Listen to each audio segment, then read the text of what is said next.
પાલનપુર શહેરમાં નવા બસ સ્પોટ વિસ્તારમાં રાત્રિના સમયે થયેલી મારામારીનો એક વિડીયો સોશિયલ મીડિયા પર વાયરલ થયો છે। વિડીયોમાં દેખાય છે કે કેટલાક યુવકો જાહેરમાં છૂટા હાથે એકબીજા સાથે મારામારી કરી રહ્યા છે। આ વિડીયો વાયરલ થયા બાદ મીડિયામાં તેના અહેવાલ પ્રસારિત થતા પાલનપુર પશ્ચિમ પોલીસે તપાસ શરૂ કરી છે। જો કે હજુ સુધી એ સ્પષ્ટ થયું નથી કે આ વિડીયો ક્યારનો છે અને મારામારીનું ચોક્કસ કારણ શું હતું।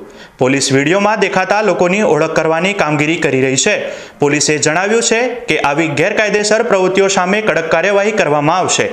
આ અંગે પાલનપુર શહેર પશ્ચિમ પોલીસ મથકના પોલીસ ઇન્સ્પેક્ટર PR માંડરૂએ જણાવ્યું કે પાલનપુરમાં મારામારીનો વિડીયો વાયરલ થયો છે, પરંતુ એ બાબતે પોલીસ મથકે અરજી કે ફરિયાદ આવી નથી।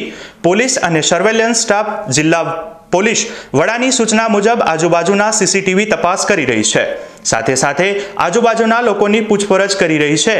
જો કોઈ એવું અસામાજિક કૃત્ય થયેલું હશે તેમની સામે કાયદેસર કાર્યવાહી કરવામાં આવશે। પર એક મારામારીનો વિડીયો વાયરલ થઈ રહેલો છે, પરંતુ એ બાબતે પોલીસ સ્ટેશને કોઈ અરજી કે કોઈ મેડિકલ યાદી કે કશું આવેલું નથી। છતાં પોલીસ અને સર્વેલન્સ સ્ટાફ SP સાહેબની સૂચના મુજબ આજુબાજુના CCTV કેમેરા જોવે છે, પ્લસ આજુબાજુના લોકોની પૂછપરછ કરે છે અને જો કોઈ એવી અસામાજિક કૃત્ય થયેલું હશે તો તે સમૂહ વિરુદ્ધ કાયદેસરની કાર્યવાહી કરવામાં આવશે અને તેને રાઉન્ડ અપ કરવામાં આવશે।